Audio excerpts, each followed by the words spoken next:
در یک روز آفتابی به خرسک زکی یک خط از نام یوسف آمد. عجیب، این نامه از کی باشد؟ السلام علیکم محترم زکی، نام من یوسف است. من 6 ساله هستم. من بسیار قرآن را دوست می دارم. با اذن الله می خواهم آن را حفظ کنم تا که دیگران را آموزانم. تو می توانی مرا قرآن خوانی یاد بدهی؟ با احترام یوسف. و علیکم السلام یوسف. البته من می خواهم تو را قرآن خوانی یاد بدهم. تو می دانی قرآن سال 610 به پیامبر صلی الله علیه و سلم نازل شده بود تا همه انسان ها را به راه راست هدایت بفرماید، ناوابسته از آن که تو از مصر هستی یا از فرانسه یا از چین. قرآن برای همه دسترس است.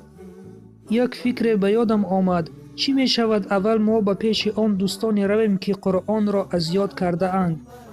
بیا اول به پاکستان می رویم به پیش دوستمان محمد.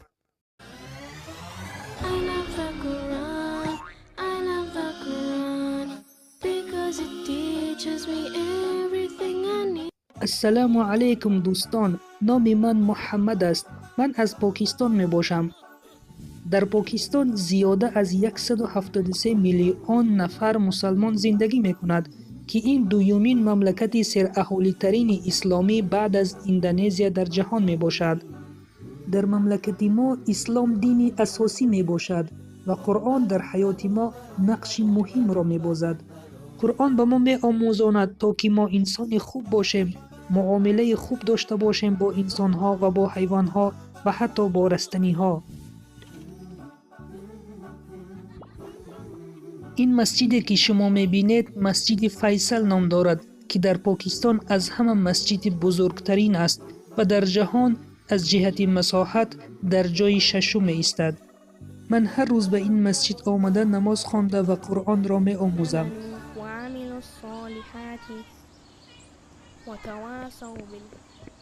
یکی از سوره های دوست داشتنی من سوره عصر می باشد. معنای عصر این وقت است که این سوره در مکه مکرمه به پیامبر صلی الله علیه و سلم نازل شد. خداوند به تو جزای خیر دهد محمد. این سوره را بر ما بخوان. اعوذ بالله من الشیطان الرجیم. بسم الله الرحمن الرحیم. والعصر إن الإنسان لفي خسر إلا الذين آمنوا وعملوا الصالحات وتواصوا بالحق وتواصوا بالصبر. معنی این سوره چنین است: قسم به زمان که هر آینه آدمی در زیان است مگر آنانی که ایمان آوردند و کارهای شایسته کردند و یکدیگر را به دین درست و صبر وصیت کردند. من این سوره را خیلی دوست دارم چون از یاد کردنش خیلی آسان است. این سوره بر من آموخت که وقتی خود را بیهوده صرف نکنم و کارهای خوب انجام بدهم و همیشه انسانی خوب باشم تا فایده هم به دیگران برسد.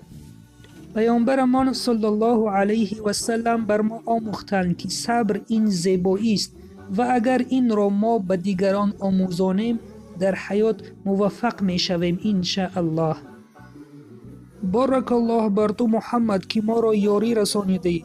امیدوارم که یوسف این سوره را خوانده از یاد می کند و برای آموختن سوره دیگر ما به استرالیا به پیش سهیله می رویم.